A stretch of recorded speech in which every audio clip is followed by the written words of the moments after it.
4, concept number 4 के तहत ion का नॉलेज लेंगे और आयन के आयन पर आधारित कॉन्सेप्ट का अध्ययन करेंगे। तो पहले तो ये जानिए कि केमिस्ट्री के दुनिया में 3 तरह का रासायनिक समूह होता है। 3 तरह का रासायनिक समूह में पहला रासायनिक समूह होता है परमाणु, जैसे कि सोडियम, जैसे कि एल्युमिनियम, जैसे कि कैल्शियम, फास्फोरस, ठीक है, सल्फर, सिलिकॉन, ये सभी क्या है? परमाणु है। और परमाणु का भार परमाणविक भार होता है। कोई 2 परमाणु, कोई 2 तत्व आपस में मिलता है, जैसे Na और Cl मिल गया तो NaCl हो जाता है, ठीक है। अगर S और O मिल गया तो SO2 बन गया, C और O मिल गया CO2 बन गया, H और O मिल गया H2O बन गया। तो आपको समझ में आना चाहिए कि ये सभी अणु हैं और ये सब क्या है? परमाणु है। परमाणु के द्रव्यमान को परमाणविक द्रव्यमान कहते हैं और यौगिक के द्रव्यमान को आणविक द्रव्यमान कहते हैं। तो यहाँ पर आप सभी स्टूडेंट ध्यान से परमाणु द्रव्यमान, अणु द्रव्यमान और आयनिक द्रव्यमान के बारे में समझने जा रहे हैं। कब कहेंगे क्या? परमाणु का द्रव्यमान परमाणविक द्रव्यमान होता है, अणु का द्रव्यमान आणविक द्रव्यमान होता है और आयन जिस पर आवेश होता है उसको क्या कहते हैं? आयन कहते हैं। जैसे ये देख लीजिए, बढ़िया से देख लीजिए, ये सभी क्या है? आयन है। आयन वैसे रासायनिक समूह को कहते हैं जिस पर आवेश होता है। तो ये सब जो आप लोग देख पा रहे हैं ये सभी आयन है। ये धन आयन है और ये सब क्या है? ऋण आयन है। आप समझ सकते हैं कि NH4+ एक धन आयन है। तो एक होता है धन आयन और एक होता है ऋण आयन। आज का क्लास इस ढंग से हम प्रोवाइड कर रहे हैं कि हर एक स्टूडेंट को, चाहे वो 8 क्लास से ही डायरेक्ट पास होकर क्यों नहीं आया हो, सबको समझ में आएगा ही आएगा अगर उसका मन दिमाग बढ़िया है थोड़ा सा भी। तो यहाँ पर परमाणु, ये सभी परमाणु है और परमाणु का द्रव्यमान केमिस्ट्री के दुनिया में परमाणविक द्रव्यमान कहलाता है। ये सभी अणु है। कैसे है? 2 परमाणु मिलकर ये बनाया है तो ये अणु है, ये अणु है, अणु है। तो इसका द्रव्यमान आणविक द्रव्यमान कहलाएगा केमिस्ट्री के दुनिया में। और ये सभी आयन है। आज का पढ़ाई आयन से संबंधित है तो आयन का विस्तृत जानकारी जरूरी है। वह रासायनिक समूह जिस पर आवेश होता है उसको हम लोग क्या कहते हैं? आयन कहते हैं। वह रासायनिक समूह जिस पर आवेश होता है उसे आयन कहते हैं। आयन 2 प्रकार का होता है, एक धन आयन और एक ऋण आयन। जिस पर धन आवेश होता है धन आयन कहते हैं और जिस पर ऋण आवेश, बोर्ड पर ध्यान बनाए रखिए और तब समझने का उम्मीद रखिए। और अब बोर्ड पर ध्यान दिया जाए। आयन एक परमाणु से निर्मित आयन होता है और एक अणु से टूटकर बनने वाला आयन होता है। 2 तरह के आयन होते हैं। जैसे मान लीजिए Na+, तो ये परमाणु 1 इलेक्ट्रॉन का त्याग कर दिया, धनावेश आ गया। Cl- 1 इलेक्ट्रॉन ग्रहण कर लिया, माइनस आ गया। अब ये अणु जैसे HNO3 है उसमें से NO3 टूटकर बना है, NO3-। CaCO3 कैल्शियम कार्बोनेट के टूटने से एक कार्बोनेट आयन बना। तो कोई आयन हो, दुनिया का कोई आयन हो, अगर उसके 1 मोल का बात करिएगा, 1 मोल Na+, 1 मोल Cl-, 1 मोल CO3-, ठीक है, 1 मोल PO4-, तो जरा समझेंगे आप सभी स्टूडेंट। एक दिन पहले भी बताए थे पिछले लेक्चर में भी कि जिस अंदाज में आप सभी स्टूडेंट दर्जन को समझते हैं, दर्जन, हर चीज का खरीद बिक्री दर्जन में करते हैं। 1 दर्जन कॉपी तो 12 कॉपी, 1 दर्जन पेन तो 12 पेन। तो दर्जन का परिभाषा आप याद नहीं करते, अपने से याद रहता है। क्या दर्जन का परिभाषा है? 12 वस्तु के संग्रह को क्या कहते हैं? इसी तरह याद है। तो आज उसी तरह अपने दिमाग में जगह दीजिए, उसी अंदाज में याद कीजिए कि 1 मोल बराबर 6.022 गुणे 10⁻23 होता है। क्या होता है? जिस चीज का बात कीजिएगा वो होता है। आप बात कीजिएगा एक मोल इलेक्ट्रॉन का, तो ऐसा नहीं ना है कि इतना एटम हो जाएगा, इलेक्ट्रॉने होगा। अब हम 1 दर्जन केला का बात करेंगे तो 12 सेव नहीं लिखा जा सकता है। 1 दर्जन कॉपी का बात करेंगे तो 12 पेन नहीं लिखा जा सकता है, 12 कॉपी ही होगा। तो आपको समझ में आना चाहिए कि हम यहाँ 1 मोल परमाणु का बात करेंगे तो यहाँ पर उतना परमाणु होगा। कितना परमाणु? 6.022 × 10 पावर। केमिस्ट्री के दुनिया में 6.022 10 पावर 23 को एवोगाड्रो संख्या कहते हैं। क्या कहते हैं? तो 1 मोल बराबर इतना होता है, वैसे ही होता है जैसे 1 दर्जन बराबर 12।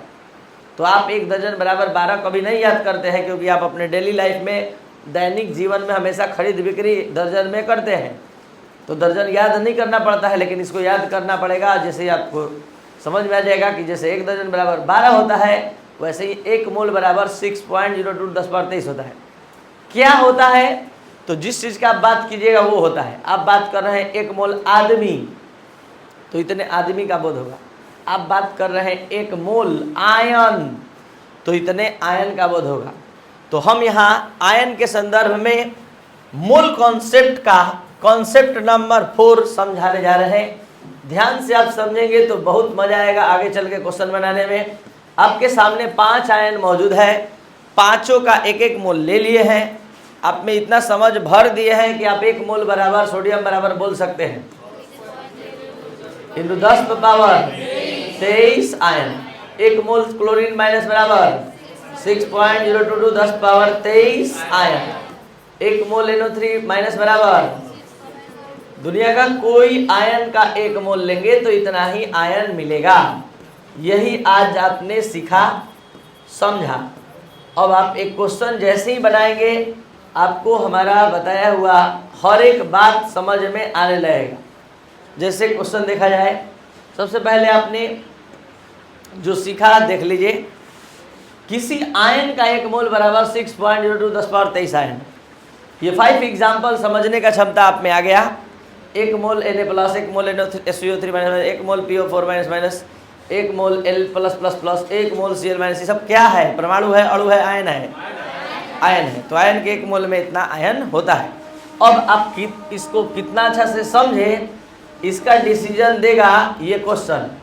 क्वेश्चन है कि 1000 मोल PO4- में, समझाते समय कॉपी मत पलटिए, बोर्ड पर देखिए, तब कुछ लगेगा कि आप में विकास हो रहा है। नहीं तो फिर आप अपने दुनिया में मस्त रहिए। 1000 मोल PO4- में आयन की संख्या ज्ञात करना है। तो आप ही बताइए, अगर हम PO4 का 1 मोल लेंगे, 1 मोल PO4- लेंगे तो इसमें कितना आयन मिलेगा?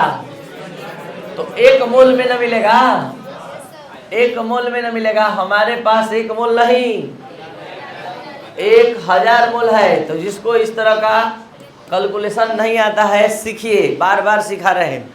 कोई भी कमी आपके अंदर है उसको दूर कीजिए। यहाँ वाला जो है ऊपर होता है, ये वाला कहाँ जाता है? नीचे। और 1000 गुणा में, 1000 को लिख सकते हैं 10 पावर 3।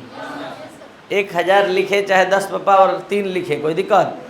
अब आप लोग को हम एक दिन सूत्र बताए थे कि मैथ में एक सूत्र होता है F पावर m बराबर F पावर n, m गुणा F पावर n बराबर, आधार समान होता है तो पावर जुट जाता है गुणा में, भागा में घट जाता है, या गुणा में है 10 पावर 23 10 पावर 3। आंसर 022 गुणे 10 पावर 23 प्लस 3 कितना? 26 हो जाएगा। 10 पावर 23 प्लस 3, तो आंसर हो गया 6.022 गुणे 10 पावर 26 आयन। एक बार फिर से समझाने के पीछे लक्ष्य है कि अगला क्वेश्चन जैसे ही दिखाएंगे, आप सभी स्टूडेंट अच्छे से बोलेंगे और हम केवल लिखेंगे। बस इसको दोबारा समझाने के पीछे मकसद यही है कि किसी का भी हाथ और दिमाग नहीं रुकेगा क्वेश्चन देने के बाद। 1000 मोल PO4- में आयन की संख्या ज्ञात करना है, तो पहले ही पता करना है आयन कौन है। जो आयन है उसके 1 मोल में इतना आयन मिलेगा ही मिलेगा। तो हमारे पास 1000 है, तो ये ऊपर रहता है, ये बटा में जाता है, ये गुणा में। इसको 10 पावर 3 कर दिए, आधार समान है तो पावर जुट गया, घातांक, पावर मतलब घातांक जुट गया और आंसर आ गया इतना। अगर आपको समझ में आया तो ये क्वेश्चन आप लोग बोलेंगे, आंसर बोलेंगे, हम लिखेंगे। स्टार्ट। 0.003 मोल SO4 माइनस में आयन की संख्या ज्ञात करें। बोले जाए 1 मोल SO4 माइनस में 6.022 गुणे 10 पावर आयन स्थित होता है, यही ना। इसलिए कितना पर 3 पर। गुणा भागा नहीं आता है, कटाने नहीं आता है, सब कुछ सीखिए, लास्ट शर्म मत करिए, बढ़िया से सीखिए। 0.003 पॉइंट हटेगा 1000 चाहे 10 पर पावर 3 का गुणा इस 6.022 से 18.066। आधार समान है लेकिन भागा में है, तो भागा में है तो घट जाता है। आंसर लास्ट 10 पर पावर क्या दिक्कत सीखा जाए। 10 मोल CO3 माइनस में आयन के साथ साथ इलेक्ट्रॉन भी निकालना है। आयन के साथ साथ क्या निकालना है? इलेक्ट्रॉन। तो आप सभी स्टूडेंट इतना ट्रेंड हो गए हैं कि आयन जरूर निकलवा सकते हैं, निकलवा सकते हैं। चलिए तो आयन निकलवा, चलिए बोर्ड पर ध्यान दिया जाए। बताइए आप लोग, अभी हम लोग आयन का गणना करने जा रहे हैं। 1 मोल CO3 माइनस में कितना आयन, यही ना। तो हमारे पास कितना मोल है? 6.022 गुणे 10 पावर बटा में 1 गुणा में 10 का पावर आंसर 24। तो यहां तक आप सभी स्टूडेंट सीख चुके थे, समझ चुके थे। नया इलेक्ट्रॉन निकालना है। अब बोर्ड पर ध्यान लगाएंगे तब समझ में आएगा कि इलेक्ट्रॉन कैसे निकाला जाता है। आप लोगों को कुछ नहीं पता है तो इतना पता है कि आयन का निर्माण होता कैसे है। सपोज दैट सोडियम परमाणु संख्या 11, एक इलेक्ट्रॉन का ये त्याग करेगा तो सोडियम आयन का निर्माण होगा। तो इसमें इलेक्ट्रॉन की संख्या पहले यहाँ पर आपको समझना चाहिए कि Z बराबर P बराबर E होता है। तो जितना परमाणु संख्या है उतना ही इलेक्ट्रॉन होगा और उतना ही, अगर एक इलेक्ट्रॉन निकाल दिए तो Na+ हो गया, तो इलेक्ट्रॉन इसमें अब कितना रहा? तो प्लस तब होता है जब एक इलेक्ट्रॉन निकाला जाता है और माइनस तब होता है जब एक इलेक्ट्रॉन जोड़ा जाता है। तो यहाँ क्लोरीन का परमाणु संख्या 17 है, मतलब इलेक्ट्रॉन कितना है इसमें? 17, और अब एक जोड़ दिए तो Cl-। तो हम आपको क्या समझाना चाहते थे कि एक इलेक्ट्रॉन निकालने से प्लस आवेश आता है और एक इलेक्ट्रॉन जोड़ने से माइनस। तो अगर किसी भी परमाणु के ऊपर 2 प्लस है मतलब 2 इलेक्ट्रॉन कम है और 2 माइनस है मतलब हम क्या कहना चाहते हैं, डायरेक्ट एग्जाम्पल पर दिखा रहे हैं। आपसे पूछ रहे हैं इसमें इलेक्ट्रॉन कितना है, तो 8 इसका परमाणु संख्या, 8 इलेक्ट्रॉन परमाणु संख्या के बराबर और 2 माइनस 2 अतिरिक्त इलेक्ट्रॉन इसने ग्रहण किया। इसमें इलेक्ट्रॉन कितना है? जल्दी से बताइए अगर समझ में आए तो। परमाणु संख्या फ्लोरीन का 9 और 1, लेकिन जब प्लस रहेगा तो उल्टा काम होगा। परमाणु संख्या कितना? 13 और 3 घट गया। अब सोडियम प्लस, 1 प्लस मतलब 1 कम, 11 माइनस 1। तो यहाँ पर आप सभी स्टूडेंट समझ सकते हैं कि इलेक्ट्रॉन निकालना है CO3 माइनस में। तो C का परमाणु संख्या बताइए। C का परमाणु संख्या मतलब 6 इलेक्ट्रॉन उसमें मिलेगा। ऑक्सीजन का परमाणु संख्या बताइए। लेकिन ऑक्सीजन ऐसा 3 गो है, हो गया। और 2 अतिरिक्त इलेक्ट्रॉन कितना हुआ? 6 कहां से आया, किसके लिए आया? 8 गुणा 3 किसके लिए? 3 से गुणा क्यों हुआ? 3 ऑक्सीजन है। और 2 प्लस प्लस 2 क्यों हो रहा है? क्योंकि 2 अतिरिक्त इलेक्ट्रॉन है। टोटल कितना? तो एक आयन में 32 इलेक्ट्रॉन, एक आयन में, एक सिंगल आयन में। और आपके पास इतना सारा आयन है तो आप लिखेंगे, चूंकि एक CO3 माइनस माइनस का आयन बोलिए 32 इलेक्ट्रॉन रखता है। ये 32 कहाँ से आया? सामने नजर आ रहा है, 32 इलेक्ट्रॉन रखता है। इसलिए कितना आपके पास आयन है टोटल? इतना आयन है। तो 32/1 गुणा 2 × 10⁻²4 ये क्या कहलाएगा? अब इलेक्ट्रॉन। कुछ आ रहा है समझ में? तो ये इलेक्ट्रॉन कैसे निकला? एक सिंगल आयन में 32 इलेक्ट्रॉन है। अगर आपसे कहा जाए कि आप लोग बताइए SO4 माइनस माइनस के 10 आयन में कितना इलेक्ट्रॉन? SO4 माइनस माइनस के 10 आयन में कितना इलेक्ट्रॉन? तो बताइए, पहले S का कितना होता है? 16, तो 16 इलेक्ट्रॉन हो गया। ऑक्सीजन का 8 होता है और 2 अतिरिक्त इलेक्ट्रॉन, कितना टोटल? 50।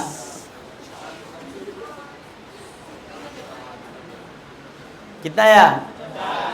तो एक आयन में 50 इलेक्ट्रॉन। हम कितना आयन में बोले हैं? तो एक आयन में 50 इलेक्ट्रॉन, इसलिए 10 में कितना?